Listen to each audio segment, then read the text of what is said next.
Hello students, welcome back to the channel. तो आज हम chapter 8 source of business finance में रिटेन्ड अर्निंग का टॉपिक देखने वाले हैं। तो चलिए समझते हैं। देखो, रिटेन्ड अर्निंग का मतलब क्या होता है। यहाँ पे क्या हो रहा है कि कंपनी अपना सारा प्रॉफिट शेयर होल्डर्स को ना डिविडेंड के फॉर्म में डिस्ट्रीब्यूट नहीं कर सकती है। सारा प्रॉफिट तो डिस्ट्रीब्यूट नहीं कर सकती ना, तो वो क्या करती है, कंपनी जो भी बिजनेस में प्रॉफिट हुआ है कंपनी को, उसका कुछ हिस्सा बिजनेस में ही फ्यूचर यूज़ के लिए साइड रख देती है कंपनी। मींस री इन्वेस्ट करती है बिजनेस में। क्यों करती है? क्योंकि बिजनेस में कभी ना कभी आपको फंड्स की ज़रूरत पड़ जाती है। कभी कोई रिस्क लेना पड़ गया या किसी को पेमेंट करना है, बहुत सारी चीज़ें होती है बिजनेस में। तो उसके लिए कंपनी क्या करती है, मतलब बिजनेस क्या करता है, उसी पैसे को री इन्वेस्ट कर देता है। जब भी हम प्रॉफिट के पार्ट को री इन्वेस्ट करते हैं बिजनेस में, उसको हम सिंपल लैंग्वेज में रिटेन्ड अर्निंग कहते हैं। ठीक है, तो चलो एक थ्योरी वाइज भी पढ़ लेते हैं। देखो, a company generally does not distribute its entire profit among shareholders as a dividend. A portion of net earning is retained in the business for future use. This retained portion of profit is called retained earnings. देखो, अब इसे और क्या क्या कह सकते हैं, internal financing भी कहते हैं, इसे सेल्फ फाइनेंसिंग भी कहते हैं और प्लकिंग बैक ऑफ प्रॉफिट्स भी कहते हैं। तो when a business requires a large amount of funds, it generally depends on external uses. तो चलिए अब जल्दी से इसकी मेरिट्स समझते हैं। यस, तो अब हम समझेंगे मेरिट्स ऑफ रिटेन्ड अर्निंग। सबसे पहले मैं बता दूं, मेरिट्स का मतलब होता है एडवांटेजेस। ओके, तो फर्स्ट एडवांटेज हमारा आता है permanent source of funds. Permanent source क्यों है?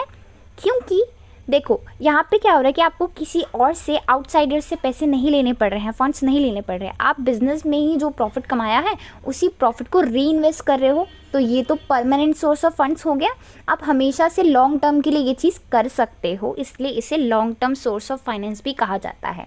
नेक्स्ट हमारा आता है नो एक्सप्लिसिट कॉस्ट। इसका मतलब होता है, देखो, अब इस प्रोसेस में आप जो बिज़नेस का जो प्रॉफिट है उसको री इन्वेस्ट कर रहे हो, उसके कुछ पार्ट को री इन्वेस्ट कर रहे हो बिजनेस में, तो इसमें किसी भी तरह का कोई इंटरेस्ट नहीं लग रहा है ना, किसी भी तरह का कोई डिविडेंड आपको नहीं देना है, किसी भी तरह का आपको फ्लोटेशन कॉस्ट आपको नहीं देना है। नाउ थर्ड हमारा आता है ऑपरेशनल फ्रीडम। ऑपरेशनल फ्रीडम क्या होता है?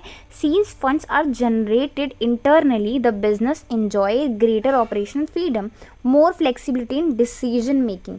अब यहाँ पे क्या हो रहा है, हम इंटरनल सोर्स से ही फंड्स को जनरेट कर रहे हैं, मीन्स अपने ही प्रॉफिट से आप री इन्वेस्ट कर रहे हो। तो इसमें क्या होगा, आप इजीली उसको यूज़ कर पा रहे हो, है ना, इस्तेमाल करना ईजी हो गया है, फ्लेक्सिबल हो गया है, और मैनेजमेंट भी ज़्यादा अच्छे से फ्लेक्सिबली काम करेगा, और फंड्स इस्तेमाल भी हो रहे हैं आपके, तो आप इजीली स्मूथ रन कर पाओगे, तो बिज़नेस इजीली स्मूथ रन कर पाएगा।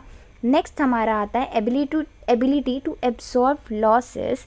इसके अंदर एबिलिटी है लॉसेस को एब्जॉर्ब करने की। अब अगर बिज़नेस में री इन्वेस्ट करेंगे प्रॉफिट के अमाउंट को, तो आपके पास लॉसेस से बचने का रास्ता मिल गया। आपको किसी भी तरह के लॉस से डरने की ज़रूरत नहीं पड़ेगी, क्योंकि आपके पास ऑलरेडी प्रॉफिट का हिस्सा होता है जिसे आप अपने लॉसेस में, रिस्क में यूज़ कर सकते हो। तो retained earning increase the capacity of the business to absorb unexpected losses. अब जो अनएक्सपेक्टेड लॉसेस होते हैं वो कभी भी आ जाते हैं, ओके, तो इसलिए आप इसको यूज़ कर सकते हो। नेक्स्ट हमारा आता है, लास्ट हमारा आता है इंक्रीज इन मार्केट वैल्यू। अब मार्केट वैल्यू भी आप, इससे क्या होता है कि आपकी कंपनी की मार्केट वैल्यू भी अच्छी होती है, आपके शेयर्स की जो मार्केट वैल्यू है वो बढ़ सकती है इससे। तो it may lead to increase the market price of equity shares of the company.